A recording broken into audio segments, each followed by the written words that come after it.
Hello folks, and welcome back to the Vision of Veritas here. So last night I watched the debate, Oz versus Fetterman. I don't know if any of you got a chance to do that, but the only word that I can think to use to describe what I witnessed and what a lot of people witnessed was a train wreck. And it's not just because of Fetterman's inability to answer and comprehend questions. I also really didn't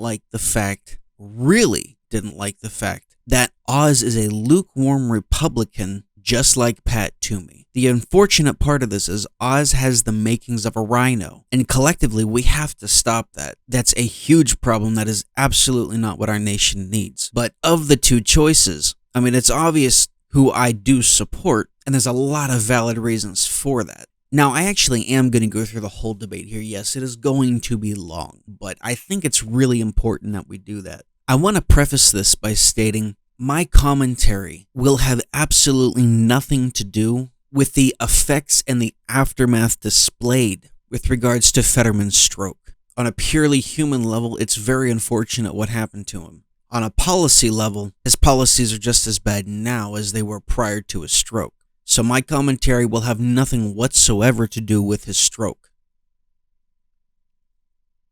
Now, when we watch this here, I truly believe that Fetterman as a whole doesn't know the answers to some of these questions. The reason why I'm saying this is because you can tell when he gets a little flustered, and then it's almost like a default. He defaults to kind of throwing a cheap shot out at his opponent, Oz. And usually it's a personal attack. Now, as far as political debates go, I'm all for attacking your opponent as long as it's about the politics of the opponent. That's what these debates are for. But I have a problem with the cheap shots because you don't know the answer to the question, or you simply don't understand the question. So you default to an ad hominem answer. And it doesn't do anybody good. It makes you look like a moron. Mr. Oz, you have blamed President Biden and reckless Democratic spending for the inflation crisis. But voters would like to hear your specific plan to cut spending. Please explain in 60 seconds.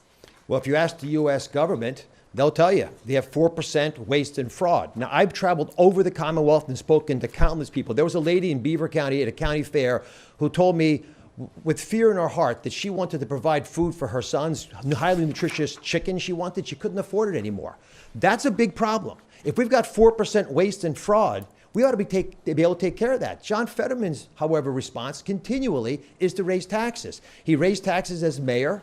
He tried to raise taxes as a lieutenant governor, 46%. That's a big tax rate. He supported Joe Biden's recent tax rate increase, and he's done that without paying his own taxes 67 times. I'll say that again. He hasn't paid his own taxes 67 times, but he's raising mine and yours. Those are radical positions. They're extreme. They're out of touch with the values of Pennsylvanians. And I can make the difficult decisions, as you do in the operating room as a surgeon. I'll make them cutting our budget as well to make sure we don't have to raise taxes on a population already desperately in pain from the high inflation rate.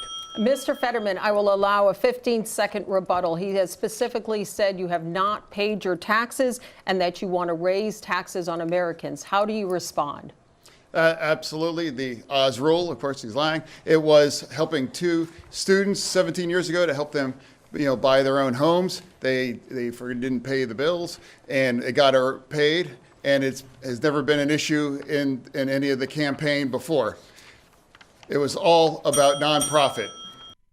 So the next question here, Oz is asked what he's going to do, or what he would like to do with regards to spending, excess spending, and the inflation that has been brought about due to extremely poor policies from the Biden administration. Bottom line, the differences between the two candidates are as follows. Oz wants to cut waste and spending wherever it is. Now, I would like to know where that 4% is coming from, what it's comprised of, and exactly how much money that 4% is. But his answer is to trim the fat, so to speak, and a businessman would say that. When you're running a business, if you need more money and you don't have the revenue coming in, the answer isn't to forcibly make people pay more money for the products you have, because that's going to backfire. What you do is you look within, you look internally to see what you can cut to make it for the difference, to make it for the loss. That may not be the answer that some people want to hear, but that's how a business is run. Fetterman, on the other hand, his solution is to tax people more. You can't raise taxes and expect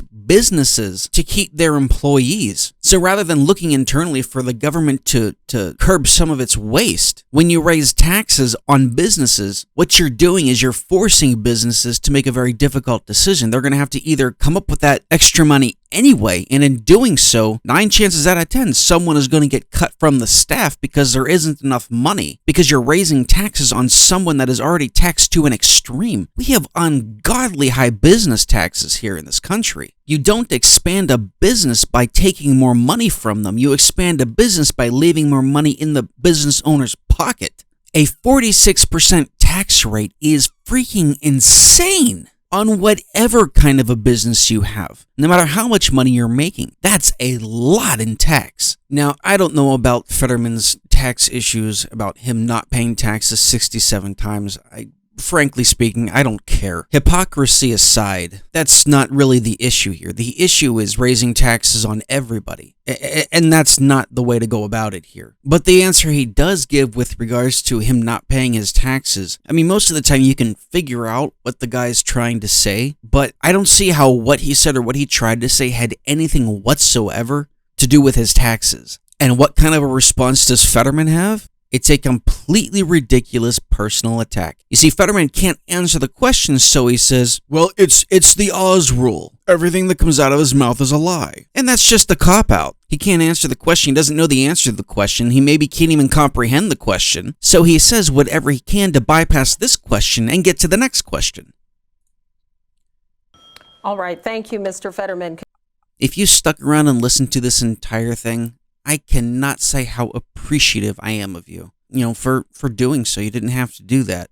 Please listen to it, share it to your friends, take it to heart. If you've learned anything from this, please like, share, and subscribe. Like I said earlier, please send this to your friends. I need all the help I can get with expanding this channel, and that's what I would truly love to do, but I can't do it without you. So, once again, at the risk of sounding like a parrot, please like, share, and subscribe. I would greatly appreciate it. Thank you for sticking around. Have a good day and take care.